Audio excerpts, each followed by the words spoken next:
even though WWE has been killing it for the past, couple months with the Sami Zayn storyline and now the Cody Rhodes thing, and there's other stuff too, like, other good angles going on. There's some bad stuff too. It's not perfect. AEW Dynamite had a really good show last night. And like I said a few days ago, like to I don't really like to do like post-show reviews and things like that. So I rarely will do videos about wrestling unless I have something to say that I think might benefit some of you guys or might open up a pretty good little discussion for us to have here down in the comments. So Dynamite had a lot of really good wrestling matches. Like AEW's talent roster in ring is just phenomenal, and the guys all worked really, really hard last night, so I want to give them all props. The MJF stuff was really, really great with Bryan Danielson. That was like, he was just a great character on the show. What I wanted to talk about was a statement that Dave Meltzer made last night, and I'm happy that he's criticizing AEW, because a lot of people for a long time said that he was on the payroll with how much he was defending them. But when he criticizes them, it's always something I listen to, because it kind of shows that he does look at this sometimes objectively. And he said that AEW needs new top baby faces. And just to elaborate on what I think he means, the way AEW is set up right now, with CM Punk not being there anymore and probably never coming back, I mean, who knows? That there is a bit of a lack of baby faces who MJF has not already gone against in the past or feuded with. He already feuded with Jericho, who's not a face but could become one easily. He won the title from Moxley, even though I felt like it doesn't make sense that Moxley not chase Jericho for rematches. He wants to be world champion. And I know that Moxley's been involved in a feud with Hangman Page, but they really got to go back to that, because it doesn't make sense that a champion never goes for rematches. That's something I've always been critical of AEW for. AEW likes to not have a lot of rematches, and I like that. WWE at one time, y'all, was doing the same match every month for like 6 months in a row or even more. If you've been watching WWE a long time, you know what I'm talking about. And so AEW's mentality, Tony Khan's mentality is, okay, let's not do that. But you can't have no rematches, because rematches do draw, and logically, Jon Moxley should be wanting to be world champion. When Moxley beat Jericho, I thought they were going to have a rematch. This was back in Revolution 2020. I thought they'd have a rematch either on television or at Double or Nothing that year.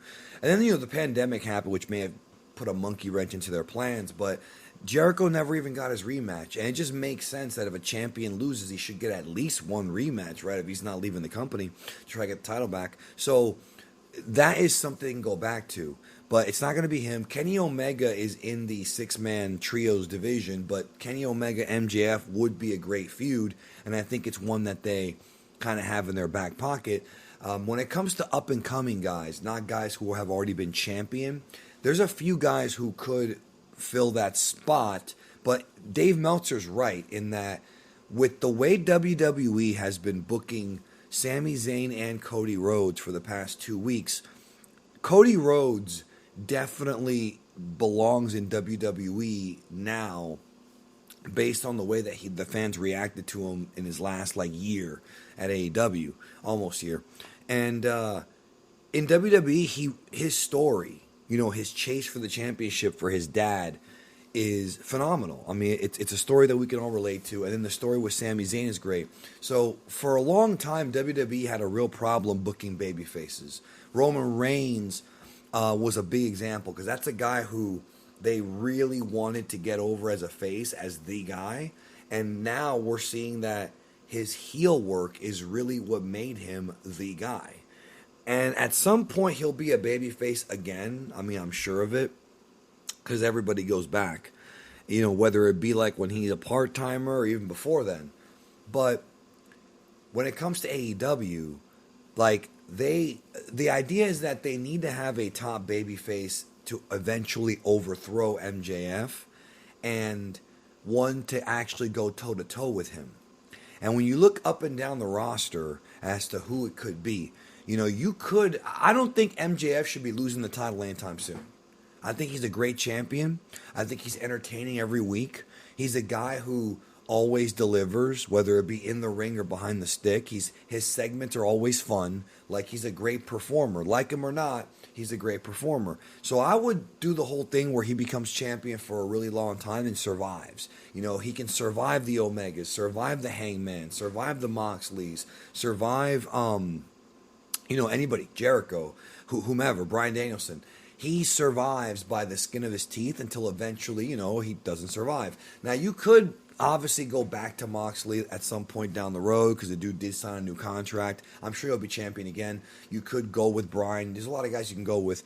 For me, if I look at the up-and-coming guys, like who is a guy on the roster who's on his way up? Well, Jungle Boy is one that people point to.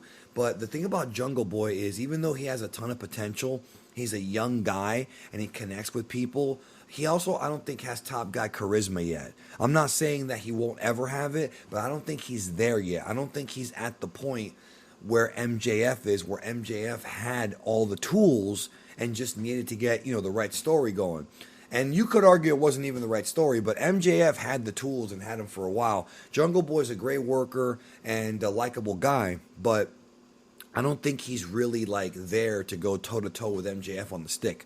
We've already seen Darby Allin and MJF have a feud, and they had a great match at Full Gear 2021. But at the same time, Darby's character, I don't think that they want to put the world title on him only because he's a good character to have on the roster. He's a good character. He's a daredevil type of wrestler, but is he really a main event guy that people believe can be the main event guy? So I'm not sure if he's there yet either, and you're always going to have guys in the business critical of him because of his size. He's a small dude. I mean, the clip is out there. At Revolution 2022, the dude bumped into me, and he was nice. It wasn't like he was trying to knock me down, but I could sense that I could have knocked him down if I wanted to.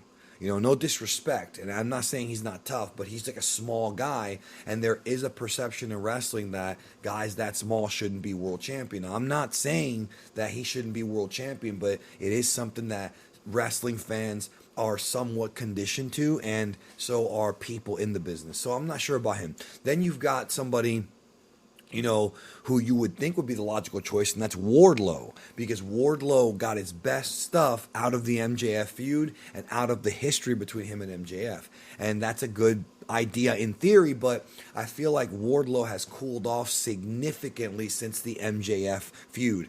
Wardlow's promo he cut on Dynamite, where instead of entering the tournament or whatever to, become the interim champion, he wanted to just beat CM Punk. That's one of the dumbest and worst promos you could possibly cut.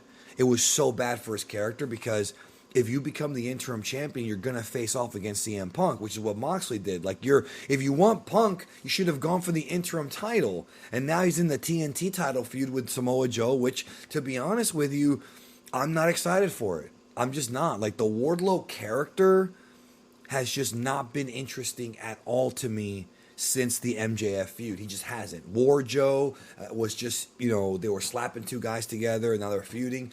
I don't know. I'm not saying he can't be the guy, but he's like the opposite of Darby in that he's got he's big, so he's believable, and he's got some charisma, but I don't know if people buy him as champion only because he's not that interesting of a character. Right, and I think ultimately what Dave Meltzer was saying was that they need a babyface who's an interesting character. Right, now who else do we have on the roster? Well, I have a suggestion of who it could be, but I'm a little apprehensive. But I think it might be too soon to do it now. But within a year, I think Ricky Starks might be the guy. Ricky Starks I saw potential in this guy when he first came into AEW. And friends of mine told me about Ricky Starks. I had not seen a lot of his matches or his work until he got to AEW. But Ricky Starks is the only guy who has been able to go toe-to-toe with MJF on the microphone. I will never forget that back and forth with MJF that he had on Dynamite. And I was just like, okay, this guy can go toe-to-toe with him. And then they had the match at Winter is Coming. But I think he might be the guy. He's a good worker. He's got a ton of charisma. He might need to put a little bit of muscle on him, like Jim Ross would say. Then you get in the hunt. But he's got a ton of charisma.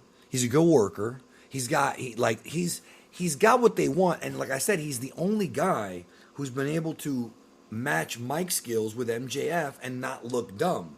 You could say that Punk and Moxley did that to a degree. I think Punk's gone, so we can't really say whether he's going to come back. I mean, we don't know. I mean, people say he's never coming back, but wrestling is weird, man. People said the Ultimate Warrior and Bruno Sammartino would never get good with Vince McMahon, and they did. It happens. Bret Hart, too. So maybe years and years and years down the road, they try again with Punk. I'm not sure if I would, but wrestling, and remember, wrestling is funny sometimes. But I think Ricky Starks has the charisma. I think he has the work rate. I think he has the work ethic. I think what they have to do is crank him up a little bit. He's got the Jericho feud going right now, and you can kind of tell that Jericho's become like the gatekeeper of AEW. It's almost like to become a top guy, to transition from the mid-card to the upper mid-card or the top of the card, you got to go through Jericho, and that's exactly what his job should be. He's the veteran. He's the guy with the experience. He's the guy who beating him gives you credibility, but it's not quite at the level of being champion yet, because one of the good things about AEW that they've done right is that their championship is prestigious. Like they haven't hot shotted the title. They haven't mistreated it. That's one of the good things, is that Tony Khan has put emphasis on the world heavyweight title being important. Now, I personally think AEW has too many titles right now, but for the amount of TV time they have. But the world title definitely is protected. So being the world champion means something in AEW. It really does, especially for the AEW audience and in the AEW universe, the AEW canon, if you want to say that. So I think Ricky Starks, with Chris Jericho's help, with having more big feuds and having, great matches, I think he's the guy who they could look to. Powerhouse Hobbs, his former tag partner, he's got a great look. He's got that WWE look, and he's improving day by day, and he does have a great story and great charisma. I don't think he's going to be ready before Ricky Starks is. So I think that Powerhouse Hobbs, could he be a top guy someday? I didn't see anything in him last year, but he's really improved a lot. So maybe in a couple years he'll be ready. But I think right now the one guy they should really focus on is Ricky Starks. I think as far as the pillars go, Sammy Guevara is just a heel. He's not going to be a face for a while, so it shouldn't be him. And then I mentioned Jungle Boy already and Darby. So I think Ricky Starks should actually be one of the pillars now at this point. And I think that that's the guy that could eventually overthrow MJF, whether it be sometime later this year or even next year. I think that's the guy who they should probably go with. I mean, he's not The Rock, but he's the one guy on the AEW roster right now that reminds me the most of The Rock. I'm not comparing them, but his look, his attitude, the way he carries himself, promo ability, he's not on the level of Dwayne Johnson. Almost nobody is, but he's AEW, the one guy who's closest on the AEW roster. So what do you think? Am I crazy? Who do you think would be a good choice? Really think about this, yo. Don't just throw out names of your favorite wrestlers. Who is a good choice for a young guy who could overthrow MJF? Let me know, and we'll talk soon.